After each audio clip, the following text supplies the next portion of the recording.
কাঁপছিল, নিজেকে মানাতে পারছিলাম না, বিশ্বাস করতে পারছিলাম যে আসলে আল্লামা বিদায় নিয়েছেন। ইন দ্য মিন টাইম আমার সেকেন্ড ফ্লাইট দোহা টু নিউ ইয়র্ক, 12 ঘন্টার ফ্লাইটে উঠলাম,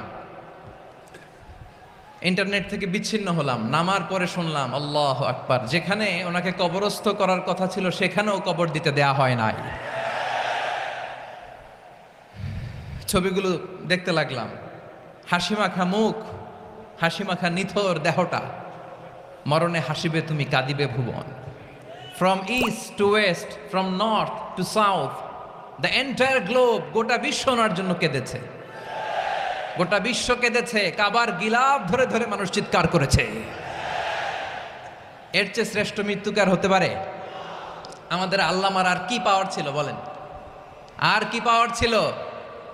কুল্লু নাফসিন যায়িকাতুল মাউত, যারাই দুনিয়াতে আসবে তারা ইন্তেকাল করবে, এটা আমরা মেনে নেই, এটা আমরা জানি। কিন্তু অবাক করা বিষয় হচ্ছে আমরা আজও জানি না আমাদের আল্লামার মৃত্যু কি স্বাভাবিক হয়েছে নাকি এটা পরিকল্পিত মেডিকেল কিলিং ছিল। এটা যে পরিকল্পিত মেডিকেল কিলিং ছিল এটা ধারণা করার পেছনে অনেক কারণ আছে।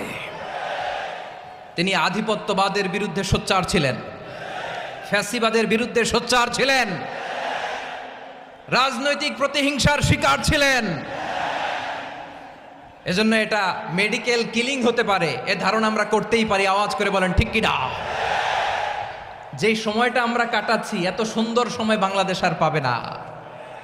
আমাদের জন্মের পর থেকে এরকম চমৎকার সময় আমরা পাই নাই, এটাই আসল সময়। আমরা এন্টারিম গভর্নমেন্টের কাছে দাবি জানাই, উচ্চতর তদন্ত কমিটি করে এটা কি হত্যাকাণ্ড ছিল নাকি স্বাভাবিক মৃত্যু ছিল, এই রিপোর্ট গণমানুষের কাছে প্রচার করে জানাতে হবে।